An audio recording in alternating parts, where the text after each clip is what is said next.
Assalamualaikum warahmatullahi wabarakatuh. Selamat datang kembali di Podcast UIN Jakarta bersama saya Hafizah Fazlisa di segmen Ngobrol Bareng Dosen. Nah, di episode kali ini teman-teman, kita akan membahas tentang kasus kekerasan seksual.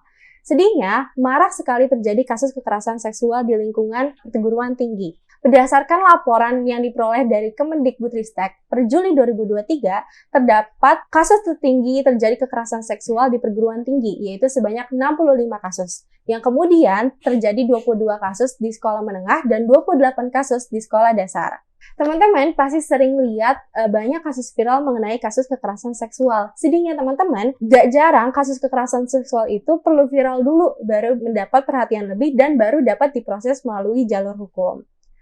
Nah, hal itu menyebabkan banyak saksi maupun korban itu sendiri yang menjadi takut nih untuk melapor karena takut dibully atau takut mendapat sentimen negatif dari sekitarnya.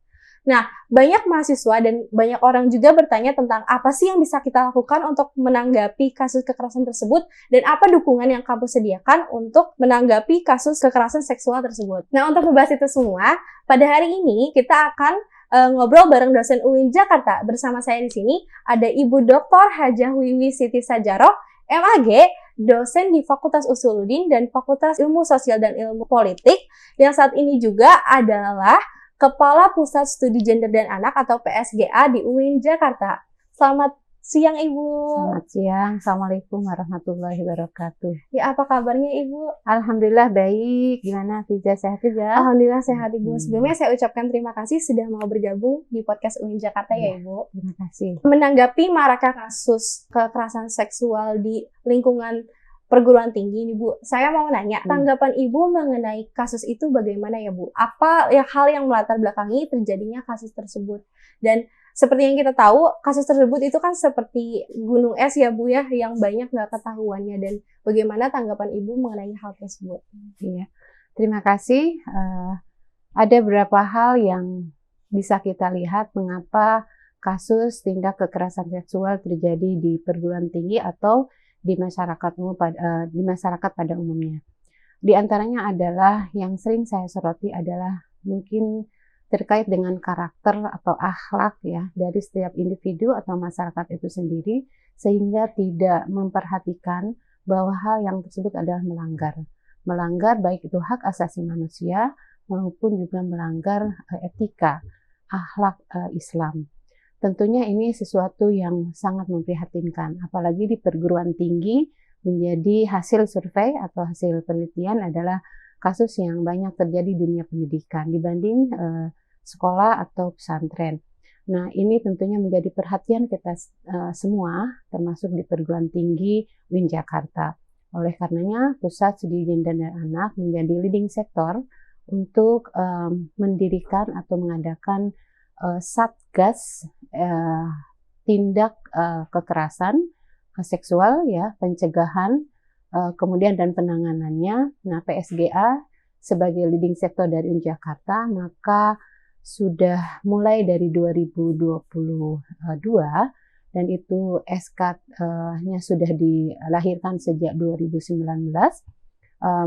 Kemudian membuat satuan tugas untuk tindak kekerasan seksual, pencegahan dan penanganan dengan nama R3, Rumah Ramah Rahmah.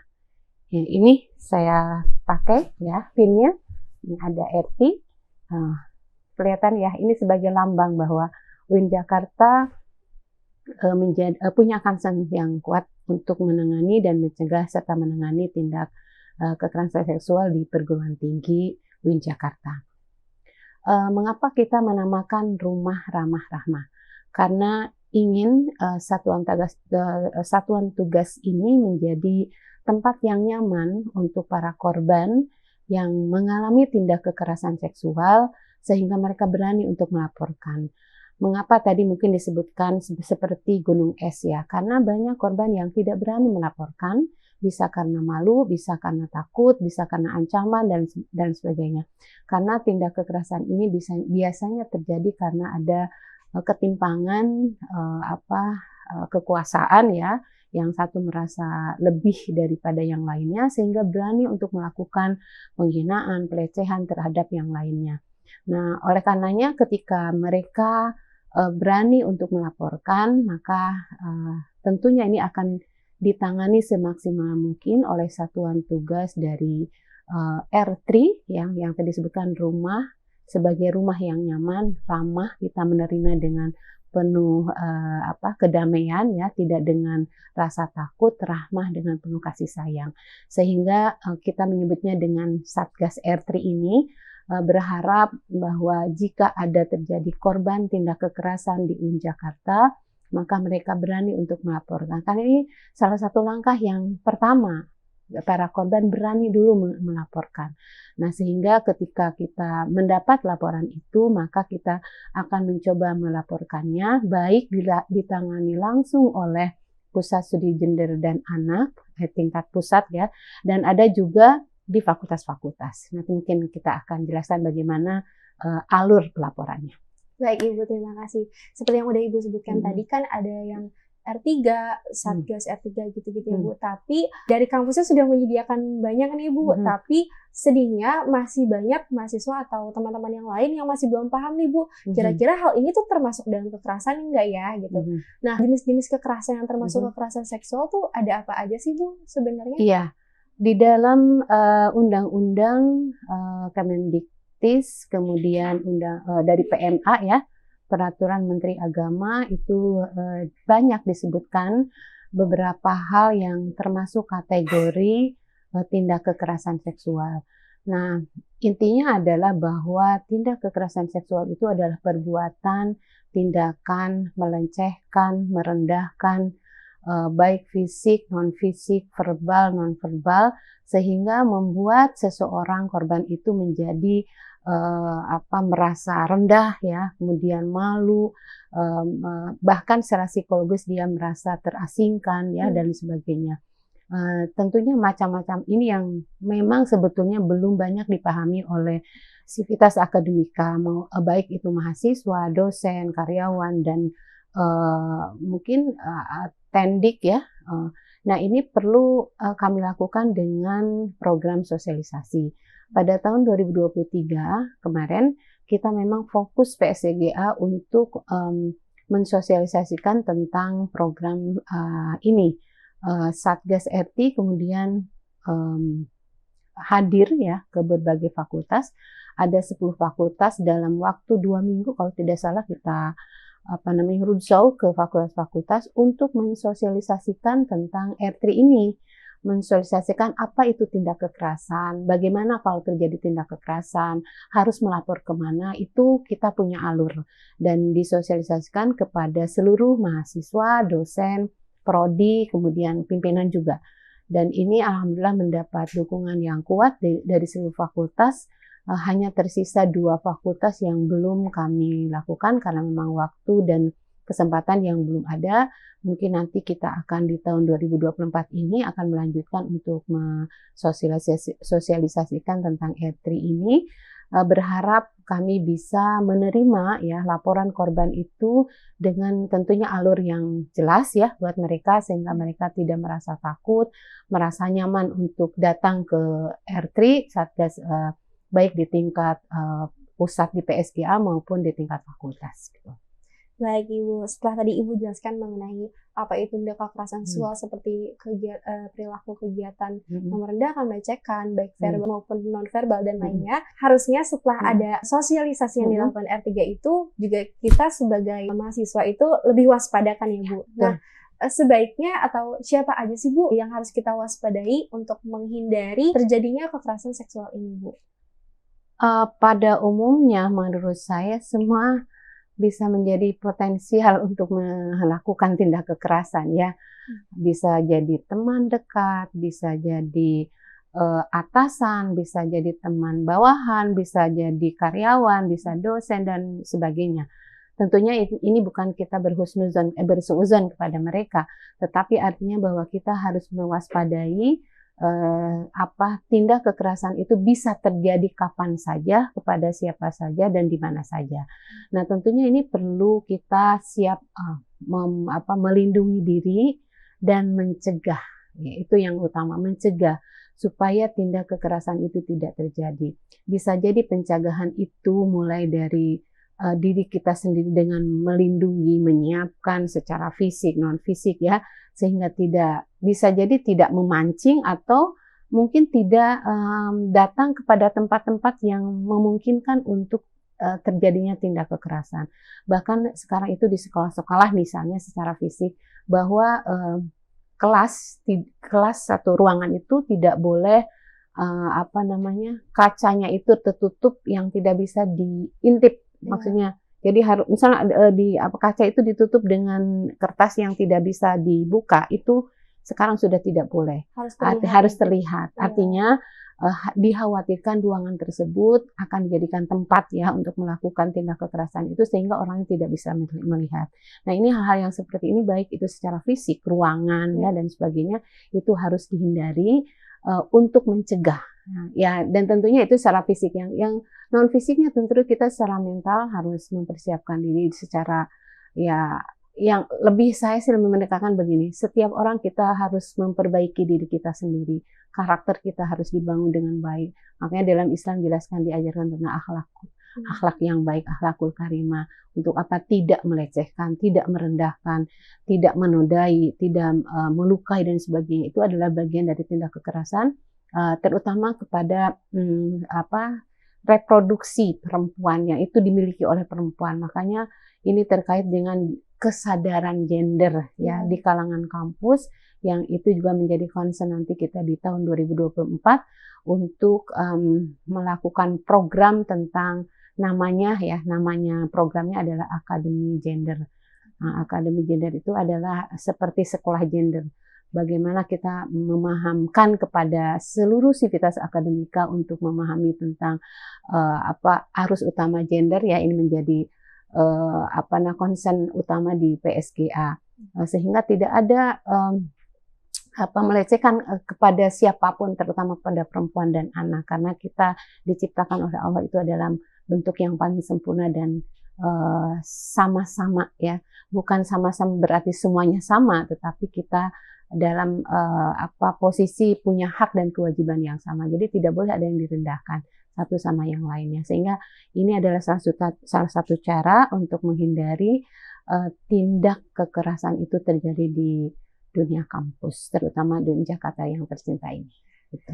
Oke, Bu. Ibu tadi udah menjelaskan tentang adanya gerakan sosialisasi dan lain-lain yang sebenarnya itu termasuk dalam upaya mencegah kan ya, Bu. Nah, saya banyak menemukan teman-teman saya waktu itu kan sempat terjadi juga ya Bu di daerah kampus 2 itu, kayak mereka melihat atau menjadi saksi tapi takut nih Bu untuk melapor karena mereka nggak tahu nanti apa yang akan mereka dapatkan gitu Bu. Nah, terkait itu Bu, saya mau bertanya, dukungan apa atau kebijakan apa yang akan diterima baik untuk pelaku dan untuk korban yang akan diberikan oleh kampus itu Bu? Apakah akan mendapat misalnya konseling gratis atau gimana itu? Ya. Kami berharap bagi kita yang melihat sebagai saksi atau korban misalnya terjadi, semoga tidak terjadi ya, tapi jika itu terjadi maka jangan khawatir, jangan takut untuk melaporkan. Bagaimana alur pelaporannya? Nah, Satgas UIN Jakarta RT ini punya leading sektornya di PSGA, kemudian di setiap fakultas punya beberapa Wadek 3 dan dosen yang mewakili.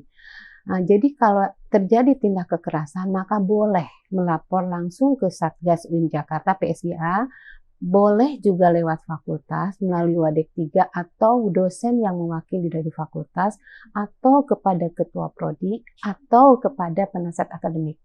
Mengapa kita membuka ya seluas-luasnya supaya mereka yang misalnya para korban itu memilih siapa yang dia merasa nyaman untuk menyampaikan.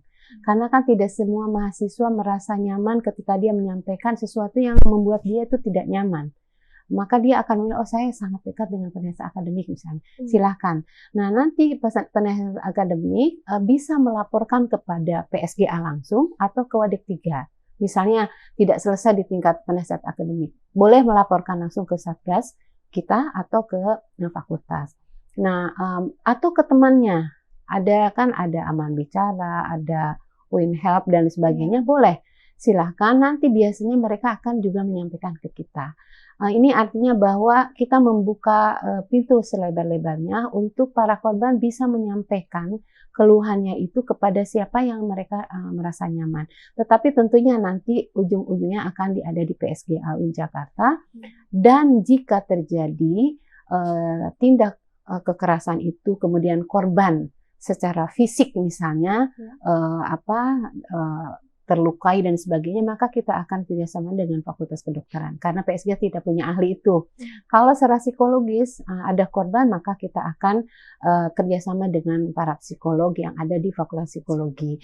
Nah, tentunya ini kita akan mengutamakan untuk penyembuhan dan merasa nyaman kepada para korban. Korban mohon maaf misalnya sudah ada pelaporan misalnya, dia justru secara psikisnya terhantam ya. Kemudian apa yang dibutuhkan? Kita selalu bertanya, apa yang dibutuhkan? Saya ingin ketemu dengan psikolog. Nah, sekarang sedang proses, kita akan mempertemukan korban dengan psikolog supaya ini menjadi salah satu alternatif mengurangi efek dari tindak kekerasan itu. Tentunya ini bukan hal yang mudah ya. Bukan hal yang mudah, sangat sulit dan ini perlu waktu. Jadi kalau ada korban itu tidak bisa hari ini lapor, besok selesai, nggak bisa. Karena semua laporan yang masuk ke UIN Jakarta itu atau ke PSGA itu perlu ada klarifikasi, perlu mendengarkan saksi, perlu ada tabayun lah dalam bahasa Arab itu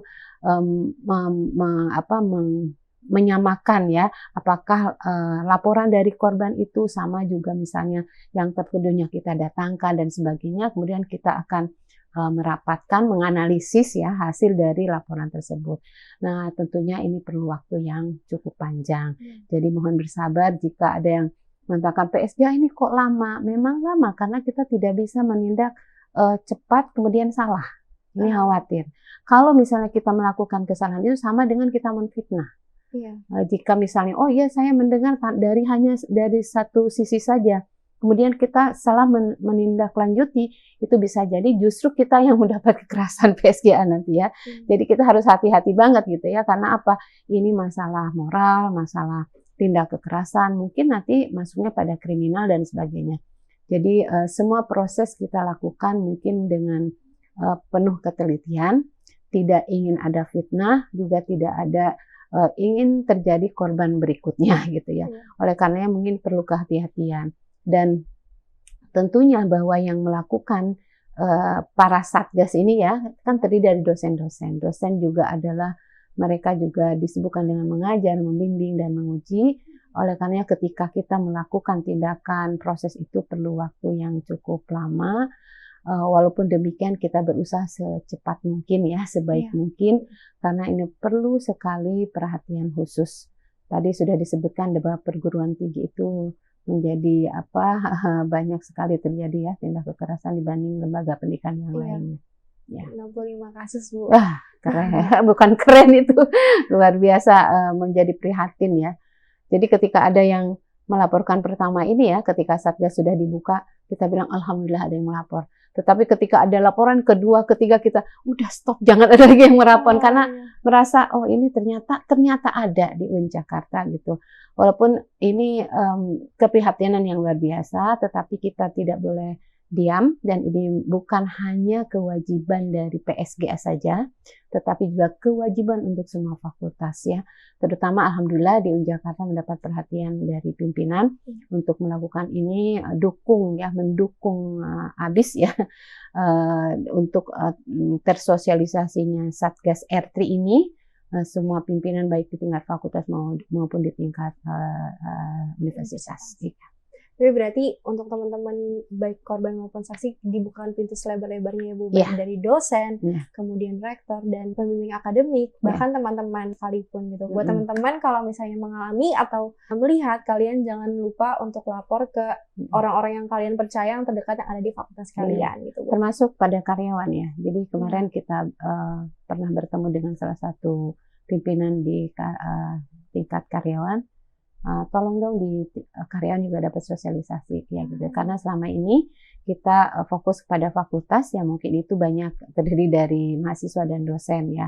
Walaupun ada juga yang hadir Pak karyawan atau tendik, tapi mungkin secara khusus ini juga perlu disosialisasikan. Jadi PR Satgas ini masih panjang ya, tentunya perlu waktu dan perlu tenaga, energi dan dukungan semua pihak gitu ya. Karena ini bukan tugas Satgas saja, tapi tugas kita semua. Nah, tadi Ibu udah jelaskan mengenai yang pintu dibuka selebar-lebarnya. Mungkin boleh dijelaskan lagi Bu mengenai prosedur lengkapnya mengenai gimana sih kalau kita mau sebagai bisa saksi atau maupun korban melapor ke PSGA atau ke tempat lainnya. Oke. Baik, ini ada 2 jalur ya. Secara fisik bisa langsung ke PSGA, langsung datang. Yang kedua bisa isi hotline ya atau telepon ke nomor nanti akan bisa kunjungi ya PSGA UIN Jakarta di Instagramnya. Sudah banyak loh pengunjungnya, jadi biar tahu prosedurnya seperti apa, PSGA itu apa, itu bisa lengkap informasi di situ. Dan tentunya 2 jalur itu bisa digunakan.